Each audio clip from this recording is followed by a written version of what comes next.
And the combat is over. These have been defeated. Well done. Okay. Cool beans. Just...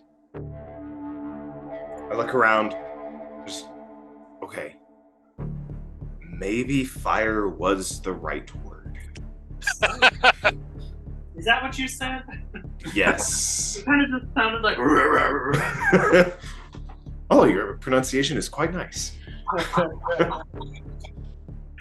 Cousin, I must say your combat skills seem far more intentional lately. I'm trying. I'd rather not die. Can we take a look at what these numbers might mean on the map? Yeah, that's what I'm gonna take a look at now. Quick thing, guys. You will gain XP for this fight. I will give it to you at the end of the session, but you do gain XP for defeating those gargoyles as well. Sweet. If we're about to do it, who is the best at investigation? Not me. I have a +2 to that. Oh. Is that the best we've got for investigation in this I round? have a -1. Fantastic. Oh my god. I have a -1. Okay, then I'll guidance myself. If we're just making sure for future reference, I'm like, is there anyone more investigative here? I'm not I can smart. help you. I can help you investigate stuff by like lifting. And... Yeah, I know. I'm writing down which numbers are glowing on the map for you guys to reference. 4, 2, and Verkis and Eremos will be doing help actions on investigation. yes, I will happily. Yeah. Oh wait, are we investigating? I was just saying in case. Oh yeah. No, let me know what you guys are investigating and tell you what your role garners, if anything. So. I really wanted to figure out that stone dais, so I'll be going over there and just like poking around and seeing if I can notice any religious iconography or anything. Yes, actually, for that, can you roll me an investigation check, Eremos, as you look at that stone dais? Can I be helping Eremos with that, and he can kind of just tell me what he thinks he's looking for? Absolutely. And I'll and then I can roll the investigation for Eremos. Yeah, I could say, Ty, come over here. Let's figure out what this means. To me, it has like religious connotations, being a dais, like maybe for sacrificial rites or for some kind of offering. What you looking for here? Oh, hey, Eremos, what is your either religion or arcana bonus? Which one's higher? Neither of them are higher. They're both -1 because they're all int based. Oh, okay, I see. Never mind then. Don't worry about it. It's so weird that religion is an int-based stat. Right. Yeah, I feel like that would be wisdom. Same. If it was wisdom or charisma, that'd be great, but nope. What's your wisdom modifier, Eremos? Just your wisdom. That was +1. Let me look. I can look for you. I have your character sheet pulled up. Duh, what am I thinking? It's still just an average 0. Wisdom is better than your intelligence. Yeah. Okay. Yeah. So anyway, Tide, what did you get for those investigations? 24. Ooh, okay. So Tide, with Eremos's suggestion that this might have some kind of religious or magical connotation, you look at it and you realize there are some very subtle etchings along this smooth stone dais, and you realize by looking at it that this thing... Eremos, what's this? Well, you look at it and you're like, this is a spellcasting focus, and it's unusual. The dais itself? Exactly, yep. Ooh. And you also kind of get the vibe that you could use this to ritual cast any spell that you know. Any spell that I know? Yes, and it might, it would also allow you to cast that as a cantrip regardless of spell level. So you wouldn't have to expend a spell slot, and it might alter the spell slightly as well. Do you share this information? So I think I'll be looking at it, and I'll like put my hand on the dais and kind of maybe feel a little bit of magic coming off of it. And then I don't know, what would I cast, I think, if I'm like feeling a connection to this thing. Hassan knows what he would cast. I think I'll so you said it would be cast instantly instead of like as a ritual? No, it would. So actually, as you're touching this, by the way, and investigating it, as you move your finger around with intention, you see like a little bit of magical shimmering energy just right above the surface of this start to form, and you get the idea that you're like, oh, I can draw on this with my finger and my willpower, and I can ritual cast a spell in half the time. So like 5 minutes as opposed to 10, but you would draw out the runes and the diagrams, and you could ritual cast it using this dais as a spell casting focus. But I would need the whole dais. Correct. Not practical, but good to know. But you also get the vibe that it would be like once you cast it, that it would dissipate and you could reuse it perpetually. Interesting. It's almost like a boogie board or like a tablet, but a stone one and magical. But it's big, right? It's about like probably like a 5-foot radius circular, so pretty big. I'm not gonna just carry this around. It's not movable. It's too heavy, and it's kind of leaning against the wall, so it's too heavy to move. Cool. Based on the angle too, you're like, it's kind of facing at like a 45-degree angle, so you're like, if I cast this, it's either going to go to the ceiling or to the center of the room if you do a directional spell. I think for now, I'll start drawing like I'll kind of like as I'm playing with it, because facilitate time to ritual cast. I'll like, hey, this tablet is pretty magical. It seems like there's a lot of there's interesting properties that you could use here to affect your magic, and I'll start drawing like the runes that I know for detect magic onto it. Okay. And then while everyone else is investigating, I'll be doing that. So by the end, so like 5 minutes or so, I should be able to cast detect magic and then see if I can get anything else off of it. That is perfect. That sounds great. So, as you are doing that, give me 1 second to pull something up. So as you're working on casting detect magic, what do the rest of you all do in the room? Kastan's gonna go over to Tide and kind of just watch. Yeah, sorry, I didn't catch that last part. What are you doing? Kastan's gonna watch what Tide is doing. Okay, perfect.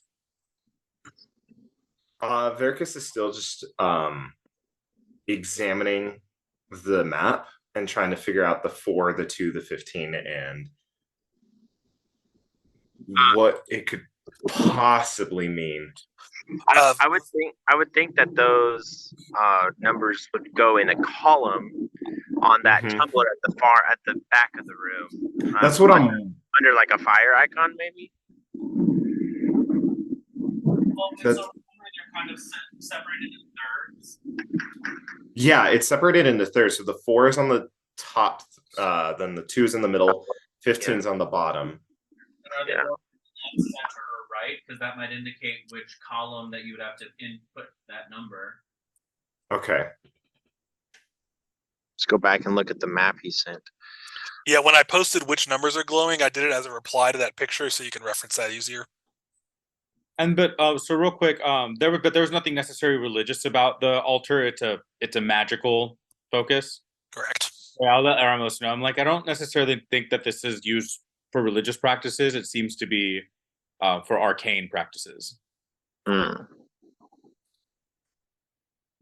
Okay. The 4 is in the left column, and then the 2 and the 15 are both. Wait, no, the 2 is in the middle. So it's like diagonal from left, center, bottom right. Top left is 4, center is 2, and the bottom right is 15. So basically, that little picture I sent you of that grid where it has the symbols in the top row and then all those numbers of where it's currently set. If you guys change any of those, let me know. I'll change them on my end and send you a new picture of where that grid is at currently, I only used transmute. Used it twice. Did I use it? And then quicken was. Quicken is 2 sorcery points. I thought it was 1 point if I'm using a cantrip. As far as I know, it's 2. I use it with Carmorn. Yeah, I thought it was 1 per use of cantrip. We're going to say that inside the Mount of Mulcarian, it's 1 for a cantrip. But now they are out, so in this magical place. If you guys will allow me, Ramos is not the best one to be solving this puzzle, but like I said, Josh, I would like to move the numbers, the tumblers, to reflect that picture in the glowing red. Okay. The 4, the top left tumbler in the grid of 9, top left, move it to 4, Okay. center, move it to 2, and then bottom right to 15. So there's no 15 for the tumblers. I think it only goes from 0 to 9. Correct. Oh. So that's where I'm like, I don't. Maybe change it to 6. I guess that makes sense. Yeah, single digits. So you want to try? Or symbols. Wait. Change it to 6. Okay. So yeah, I don't know. I guess I would just wait and see if the Dais reacts once he finishes ritual casting detect magic. Can I change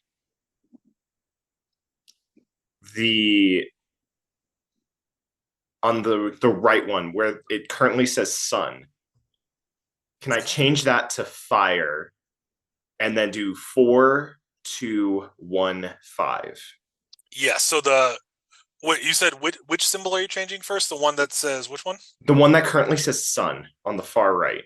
You're making that say fire. I'm gonna change that to fire. Okay. And then 4, 2, 1, 5. Okay. 4, 2, 1, 5. So, and as you set those, though, nothing happens. But Nothing happens. Okay. I have to do the other 2. Yeah, there's the big red skull next to the stone dais. Got animals with numbers and symbols. What if you said the words for moon and wheat in Draconic? Maybe not at the same time. I'll say moon in Draconic. nothing happens. I'll say wheat in Draconic. Nothing happens. I'll say sun in Draconic. Nothing happens. In fact, when you say all of those symbols now, nothing happens in Draconic. Nothing. Fire triggered something that first time you said it, but when you say it again, nothing happens. I say fudge. Well, chocolate comes from the ceiling. No, I'm just kidding. Nothing Yes! happens. Nothing happens. If I said moon and celestial, Oh. Nothing. Yeah, nothing happens. While am I muted? No. Okay. While Tide is working on the dais, I will go over and poke around at the hexagon. Okay. Even with limited intellect. Yeah, no, roll me an investigation check, please. It's actually not a high DC, so.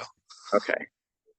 And I'll be taking a look at the big red skull while he's doing the Dais thing, I guess. I'm gonna add a D4 from the 4. Perfect. Yeah. All right. Check.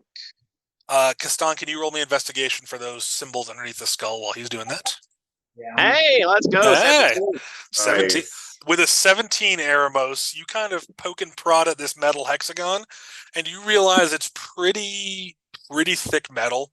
It seems like it'd be really hard to break, except you notice that it seems to be attached to the wall at each of its 6 points. Those seem like weak points. You might be able to remove it from the wall if you focus on those points of contact.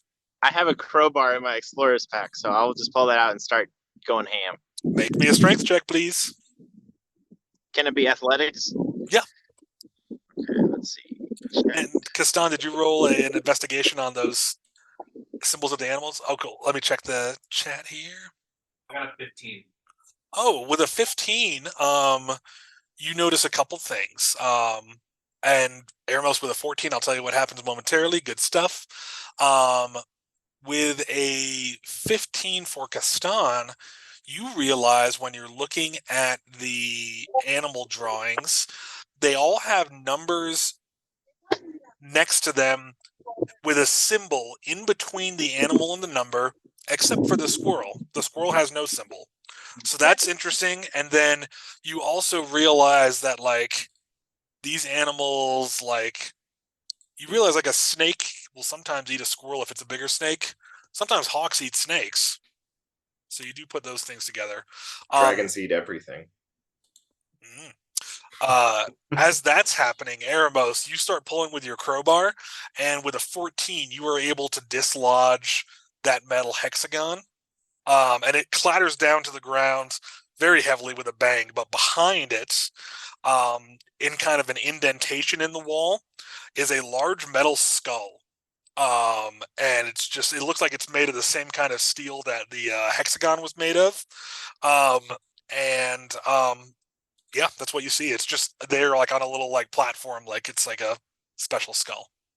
I will like how big is it? Like cantaloupe size, bowling ball, giant, Like watermelon size. It's big. fat watermelon. Oh my gosh. Yes. I will try to lift it from the platform.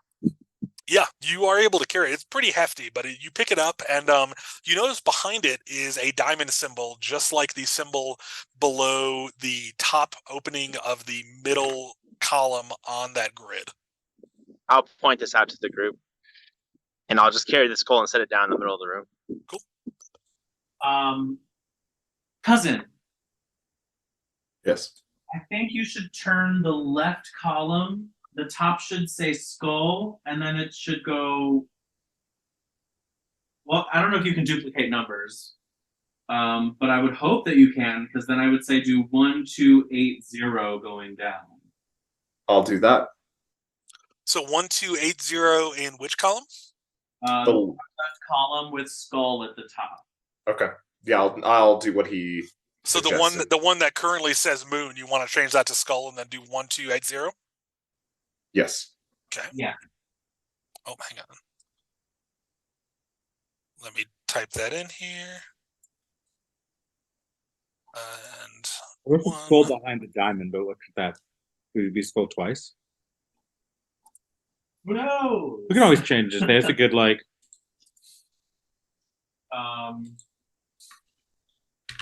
Still have. So what I just put in the general chat is what the Tumblr is currently at now. What were the numbers that you used to get 1280? I did squirrel, snake, hawk, then dragon. So 42 minus 16 plus 134 times 8. Oh. Just did math. Okay. At this point, has Tide finished casting detect magic? Oh, actually, yes. Thank you for I forgot about that. So Tide, as you near the completion, you have to put one final rune on there, and that will cast detect magic in the room. Wipe it on there. Perfect. So you immediately realize with detect magic, first off, this detect magic doesn't really have extended bonuses if you cast it at a higher level, but you just feel like your detect magic normally has a 30-foot radius. You feel like your radius is like tripled. You're like, wow, casting it through this dais gives me like extended, and you detect strong magic of all the different schools of magic around here. This is a very magical place. And as soon as you realize that, I do need everyone to roll initiative, please. Because that has summoned something. Something very magical, maybe? Maybe. Perhaps. 18. And so I show, ooh, nice 20 from Eremos. Very good. 21 for Verkis. Nice, okay. I have a feeling that this last thing that is currently wheat should be moon, but I don't know what the numbers should be.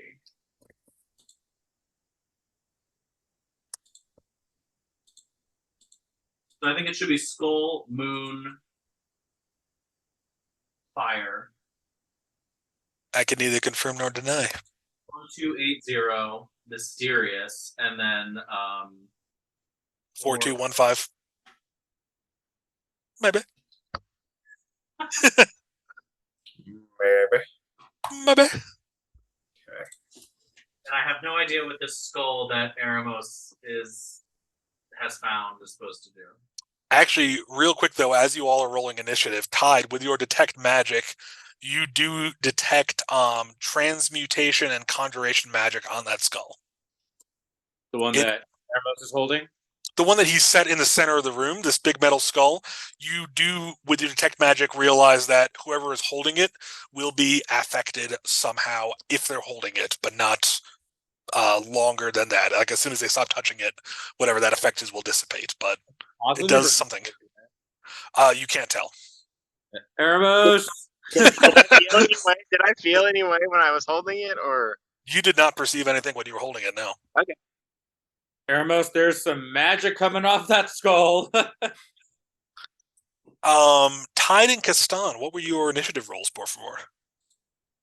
I got a 12. Okay. I got 15? 18. Oh, 18. Nice. Okay. Well, This time we're ready.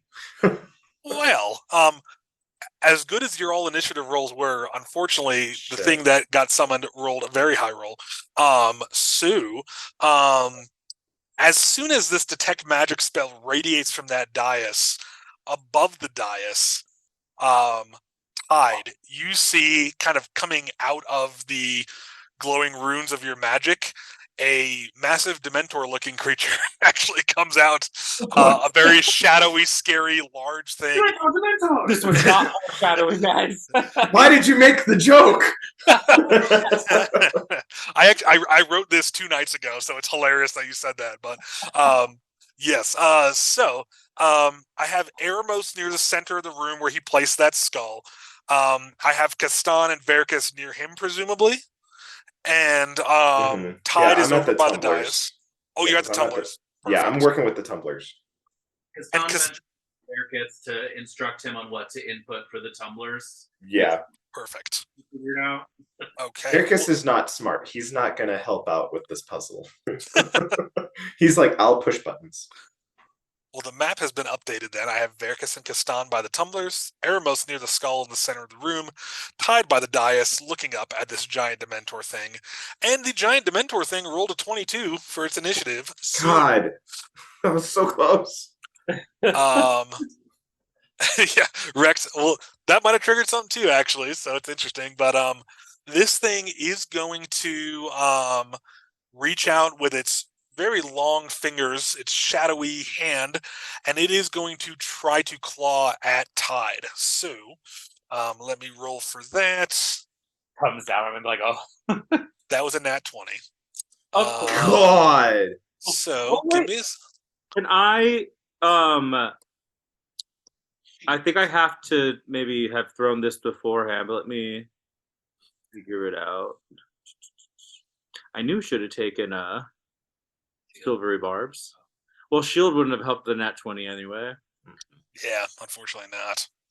Were those hollow sticks you gave me? Oh no, that's to subtract a d4 from something, not to give disadvantage. Never mind. Yep. I'll die. Now, hopefully you won't die. Ugh. That is going to be 10 damage. That is going to be 10 psychic damage. That's not bad. It's not bad. It's almost half It's not of ideal. my life. I just after drawing, I just put my hands up to defend myself against this thing. It bit me. It swiped a shadowy claw across you, and as it goes through you, you don't feel any physical damage, but you take 10 psychic damage. Like a headache. Yeah, you're just it's just really disturbing. So, this shadow creature, that's its turn. Verkis, you are up next. You hear Tide make a sound as something is summoned behind you. What? So how far away am I? Would you say? Approximately 30 feet. It's diagonal. Approximately. Yeah. I am going to. Okay, I'm gonna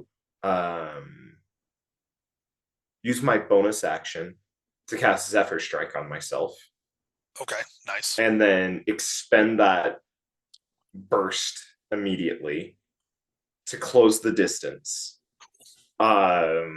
If I need to look at the spell. And I'm gonna swing at it. Nice. I have advantage on the attack. Nice.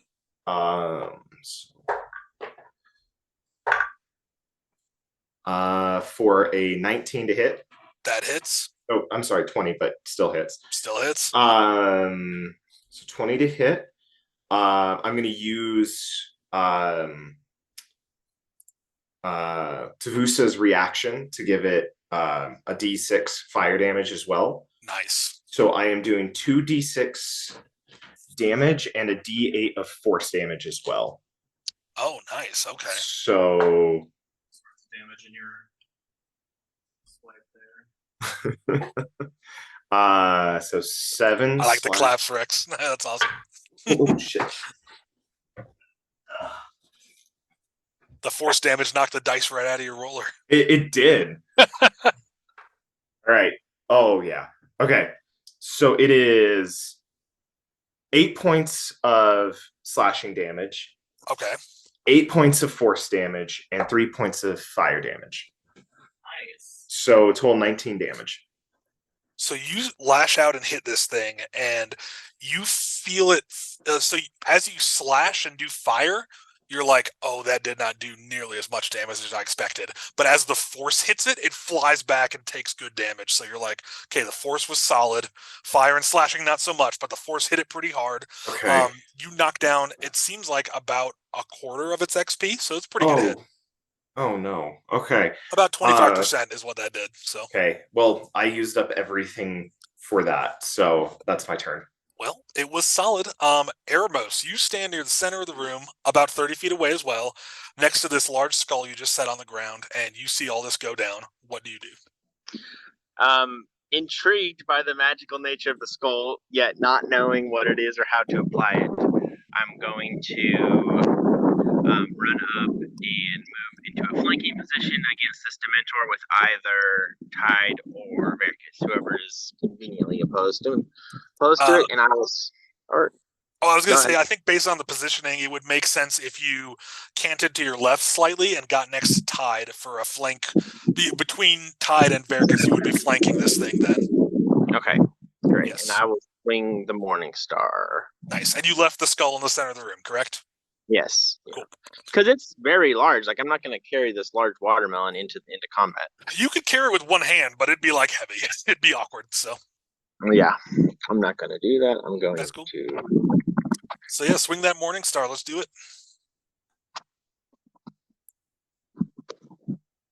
I'll do it twice with advantage. Yeah, because of flanking, absolutely. Because an 11 would not hit. So let's hope the second one is better. You can still add a D4 to one of your rolls. Oh, sorry. Yeah, What was it? I had to remember that before I did it.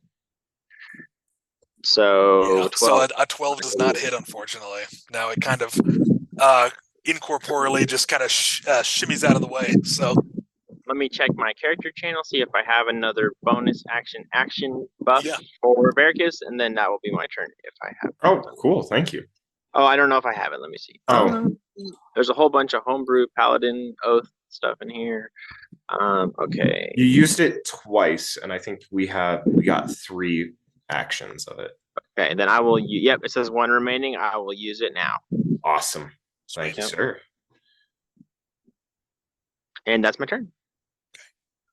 I'll give a fist bump to Verkis after woefully missing with the Morning Star. it wasn't woeful. If you would have gotten one higher, you would have hit it. So it was a close hit. Let's finish this round. We'll go Castan and then Tide, and then we can take a 5-minute break if you guys want, as before we continue. So Castan, you are up next. What would you like to do? How far am I away from this? You were standing next to Verkis, so you're about 30 feet as well. Okay. I'm going to. Oh, and quick thing, keep in mind if you were to do some kind of ranged attack, this thing is about 8 feet tall and it's kind of hovering above the dais, so you could strike at it without any risk of hitting Verkis or Eremos or Tide. Okay. Yeah, I'm gonna go ahead and just do the bonus action with my archer's bow. Sweet. Sorry for archery bow real quick, and then I will also guiding bolt it. Sweet. With my final free use of guiding. Layer that radiant damage. Let's go. Yep. Let me roll the hit. It's gonna be a 15 to hit for That one. Yes. And the guiding bolt misses. But how much was the your archery? That's radiant damage, right? I haven't rolled damage on that yet. Okay, but a 15 does hit it, so. Where are my D8s? 7 radiant damage.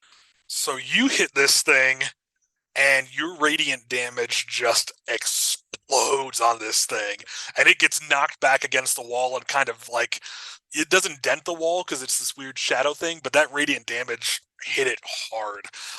You think you might have taken down more than 50% of its health. Like, it's hurt bad now. That was very, very effective. Would I be able to get up next to Eremos with my 30 feet of movement? Not quite. You could get about 5 feet behind Verkis and Tide. Okay, yeah, I'll do that. Sweet. Cool. So you move after dealing a crap ton of damage to that thing. And in technical terms, it was a crap ton of damage. And so, Tide, we will do your turn, and then we'll take a 5-minute break. But Tide, what would you like to do? Cool. I just look up at it, and as it like slashed out at me, I'm going to like every time so I'll like kind of pull a little bit of energy from Caston's star map. Oh, nice. A little bit of like radiant light comes into my like hand, and I kind of like swoosh it up, kind of like when it slashed me. Yeah. I will kind of come down to like hopefully give me advantage on this attack since I can't flank from above. Okay. But I'll guiding bolt it as well. Do it. Its AC's only 13. You got this. I hope so. I rolled a 13 on the die, so that's fantastic. 4. Yes. Aren't you like within melee with it though, or nah? Yeah, he was within melee of it. So it would be a disadvantage on a ranged spell attack. Oh, you're right. I don't know which die I rolled first. I rolled a 13 and a 9. Well, I rolled a 9 on the other one, which is +6. So Okay, 13. so it's a hit. I love it. Sweet. Oh, that's close. Too Good close enough. for comfort. Ooh, 15. 15 radiant damage. Okay, so you like massively overkill this thing. You just annihilate it. So as you cast the guiding bolt, you aim for the head, and as you hit it, it just glows bright real quick and then just bursts, and it's gone. It's like a bolt. I want to do like a radiant claw, kind of like I threw it at it, and like almost Nice. like slashing back at it like it did with me, and just went like into this like Dementor like thing. I want to radiate from inside and just burst. Nice. Yeah, you absolutely destroy it that way. That's awesome. Yeah, and it just expecto patronum. Jonas is a claw. Right. Oh, that's awesome. It's another owl. So before we take a quick break, as you destroy this thing, you sense for a moment, it's actually great that Tide narratively is the one to destroy it, because you sense as you claw upward with your radiant energy that there's a tinge of magic in this creature that seems to be reminiscent of the spell you cast on the Dais, as though the two are linked. Anyone who would like can make a free Arcana check on that Dais to see if you gain any further insight about it. No. I got a 4. Advantage since I had like cast and magic and everything on it. Oh, sorry, what was that? I was like, can I do that with advantage since I like had to take magic cast on it? Actually, do it with a normal roll, but add a d6 to your roll because you've used it already. 6 that's not my guidance on this. Nat 20. Nat 20. 19. Okay. Oh, nat 20. Okay. I got confused. Yeah, that's a nat 20. So, before I tell you what you get, Eremos, Tide, what did you get? 25. Okay, so as Eremos and Tide look at this stone dais, and you see that oh yes, Kastan. We got a dirty 20. Ooh, okay. So actually, the DC that I set for this was a 21. So Kastan, you don't really figure it out, but Tide and then Eremos with an at 20, you do. So as you guys watch the lines of Tide's ritual casting spell fade away, and the stone kind of resets as a spell casting ritual, you guys realize that, okay, not only does this thing amplify spells that you cast, and it seems like it summons something based on the type of spell you cast through it, you also realize that this thing's an open tablet and it's radiating its own power. You're like, we could cast any spell on this even if we don't know it.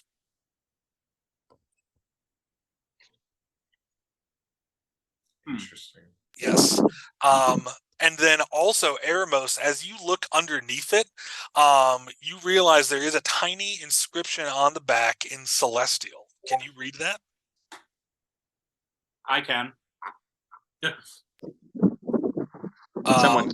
Yeah, so if Eremos points it out, yeah, so actually Eremos, that actually works narratively with the Nat 20, that it didn't figure out the stuff about how the Dais can cast any spell. Tide figured that out based on its magic signature, but you just look underneath it and you're like, oh, I didn't see that tiny little inscription in Celestial. I found it. So who can read Celestial here? I cannot. Okay. So, Eremos, I imagine you would point it out to Tide, and Tide, looking down and squinting at this little inscription, it says, "Bring daylight into this dark chamber, and the path shall be illuminated before you." So I'll go back to the tablet and try to consider like I've never like personally tried to learn daylight because it's not something that I could usually, but I've definitely seen people use it or try to learn it. So like I'll think about it and go back to the tablet and see if I can get daylight in this room. Well, before I start anything, I let the group know. Hey, You have to what? I let the group know. Is there anything else you want to do? Because it seems like the tablet would allow us to bring daylight into the room. But every time we do something, something attacks us. So Since you're better at investigating, I could ritual cast daylight at the dais while you continue to search the room. yeah, if you want, yeah, it's gonna take a few minutes. Yeah. It'll take 5 minutes. Like I said, the magic of the dais makes you ritual cast at twice speed, so. Is there anything we haven't investigated yet? The ceiling, the moon, and the. Correct. The tumbler alignments still need fixing. I'm at the tumblers, after dispatching the shadow thingy, I go back to the tumblers to get back to that. Nice. Because my Zephyr Strike spell in general at this point has completely faded too. Yeah. So, like, while this dais may not be religious, it seems like if you can bring light into this room, it'll help us continue. Yeah, I will for sure use it to cast daylight over the next 5 minutes. And if there's nothing anyone else wants to do, we can just fast forward. Just a heads up right before you're about to put the last inscription on there so that we can ready should anything happen. Yeah. Maybe everyone else stand back from the dais and I'll just be there if something, because last time the Dementor summoned on top of the dais, right? I'm actually, when you bring that up, Verkis is going to come up and ready with his blades and just have a readied action to attack anything that pops out of the dais. That sounds great. Be on the opposite side for me so that we can flank. Yeah. Sounds good. Sorry, my cat's acting weird. I'm just trying to make sure he's good. He's behind the camera here. You okay, Russ? Yeah, it's okay. You can come down if you need. Sorry, he's just confused. He's on my messy desk trying to figure out a way off it. I don't want him to knock over the camera, but no, that sounds like a good plan. So, really quick though, as Eremos is ritual casting daylight before he finalizes the spell, Kastan, can you roll an investigation or a nature check on that ceiling again as you look at that? Can I help Kastan? You certainly can. All right, I'll guide myself for this as well. Would I be able to add the boar +4 for this? Yep. I'll do that too. Certainly can. I also grab one of those hollow sticks and I crack it over him so he gets another D4. No, you just gotta break it on his shoulder and he's like,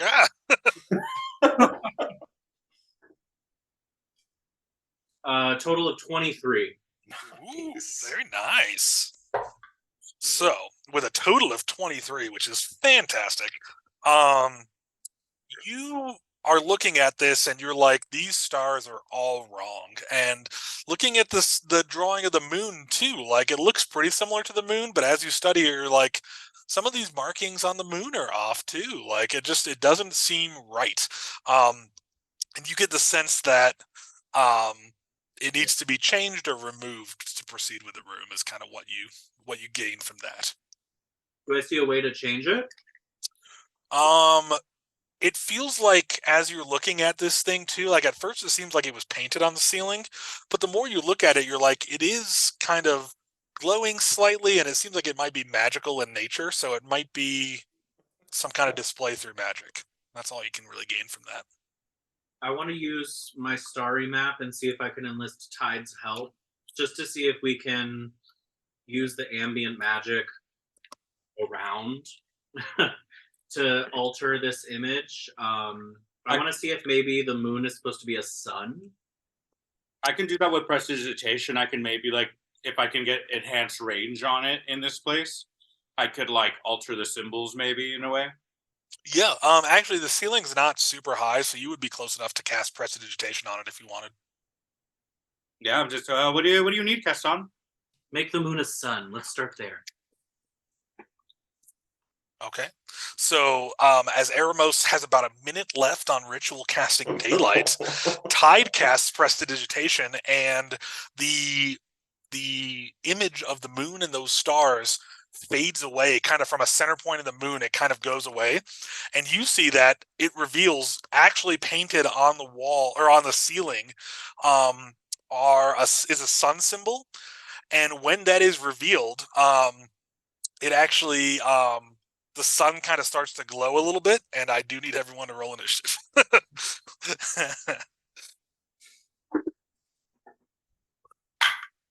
16 for Tide. Okay, nice. Nat 24-25 for Ooh, Verkis. very nice.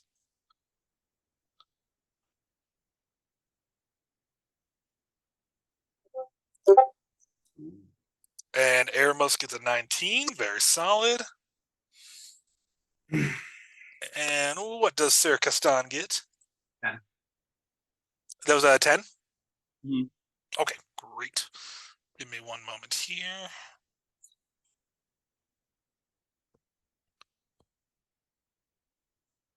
Okay, I gotta pull up what you guys summon. And so above you, this sun is glowing kind of gold and yellow, and it's actually quite beautiful to see. But you do notice that around you, suddenly kind of some orbs of red start kind of glowing near the inside of the sun, making a little triangle, and then they begin to descend. And so Real quick, while we would had that like downtime, I would have bonus action given myself 2 spell points by giving up a spell slot. perfect. You can absolutely do that. So because these things are kind of formulating and then descending on you guys, you will all get around to go before these things get around to go. So it looks like they start forming into little glowing skulls with golden eyes and a little bit of like yellow flame around them. These are flame skulls. So as these start coming down, you guys get a free round before they get a turn. So Verkis, you rolled the highest. What would you like to do as you stand near the tumbler and look up at the glowing light in the room and see these 3 flame skulls beginning to descend on your team? 3 of them? There's 3 of them, correct. Okay.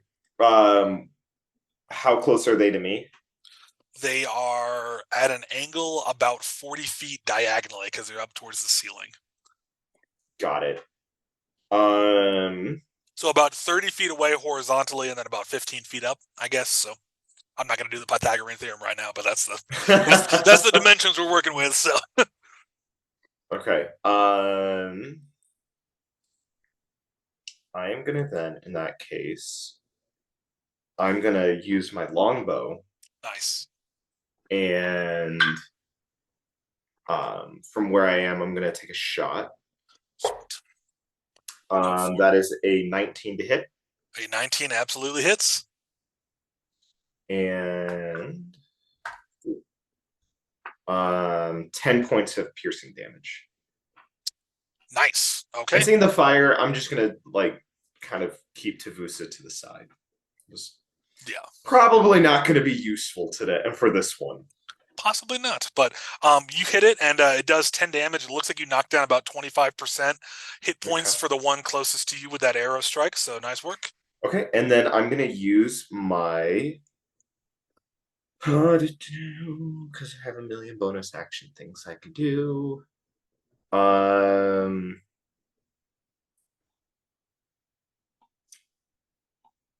I'm going to use my bonus action to use one of my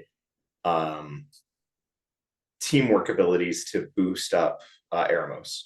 Nice. Awesome. What do you like? Kind of like give him a hand signal to like get him motivated? Yeah, kind of, because he's ritual casting right now. It's more of a kind of like, like wake up. Yeah. It's going down. I like it. Awesome. Well, Eremos, you are boosted on your next turn then, and it is Eremos' turn next. So, what would you like to do? Oh, you're muted, buddy. Sorry. You're muted. So, not having like the greatest passive perception or intellect, and being about to release the last rune on this daylight ritual that we had been talking about, and not really noticing what people are doing, I'm going to just like place that last rune there. Perfect. Perfect. So I thought you had a minute left of inscription. I'm going to say that as these things were starting to form, that minute went by, and so, Eremos, I would like you to roll me a religion check. Okay, let's see. Oh, this like Aramis is so focused on the task at hand, he doesn't notice flame skulls. Well, they're coming down from the center of the room behind him. It makes sense. Like, is it warm in here? Well, whatever. My friends are screaming. I'm sure it's fine. So, Eremos, here's what happens. I think you guys are going to like this. So, Eremos, you're almost done casting this daylight spell, and you're excited because you've never cast this spell before. And as you feel it's about to happen, you just feel a connection to your deity, and you're like, this is special somehow. And even though you hear some stuff start happening behind you, you're like, no, this is good.